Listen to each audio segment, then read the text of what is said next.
I think so. In other words, I don't think politics can escape the laws of physics, even in that regard. When one party goes to the extreme right, the other party tends to go to the extreme left. And I don't mean party, I mean voters, really.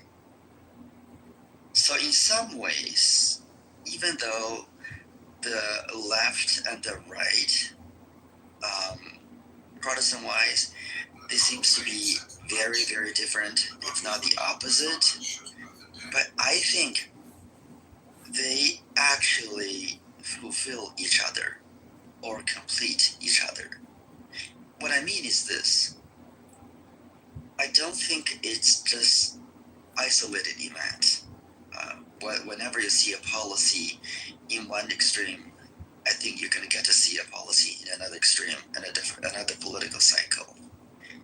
And that to me is really very unfortunate and even sad, actually. Ben, I don't mean to interrupt you, but I'll tell you who's in agreement with you here is John Meacham, who recently said on The Daily Show that he thinks President Donald Trump and his overreaching in actions will lead to the presidency of AOC or somebody in her. Right. And absolutely. I was also I'm basically playing a shrink here, if you will.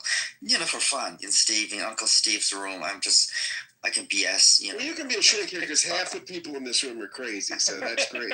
No, I'm crazier. Please. If they're crazy, I'm crazier. But what I'm saying is that, during the last election cycle, right, in November, I have heard some of the reasons where moderates and even Democrat, they're like, we can't vote for Kamala Harris because of, we don't want this to be so politically woke. We don't like the policy of guys using girls' bathrooms. The some minorities are getting too many rights, et cetera. We want it to be more fair, if you will, some more rational, reasonable. So certainly, there are some points that you don't like one particular candidate, right? So you naturally go to the other candidate.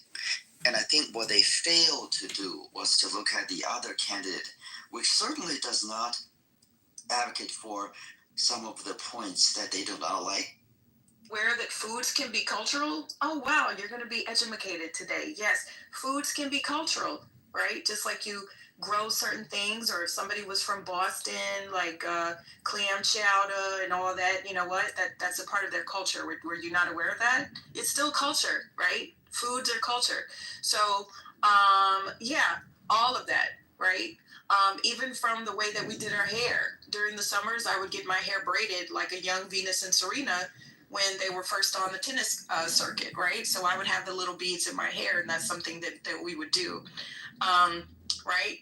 So a lot of these things, even from like church clothes, right? Like everybody remembers wearing your church clothes on a Sunday.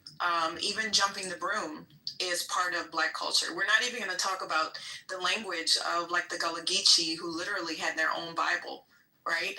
In their own language in that part.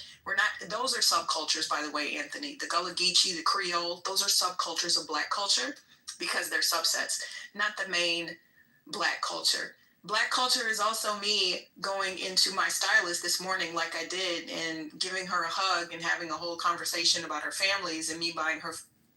At least in my circle, that's some of the problems that I'm seeing. And the New York, the Manhattan, Mandani, that's his name. I think it's a good example. It's sort of an example or evidence, sort of not proving, them pointing to my quote unquote little theory there. So what do we do here? I mean, again, I'll just say a few more words on this birthright thing. Not birthright, excuse me. This it's really about universal injunction. It's not about birthright. The case that came out yesterday. I think this case is another stone in the pathway, another paver in the pathway, starting from immunity, presidential immunity, starting from the BBB case where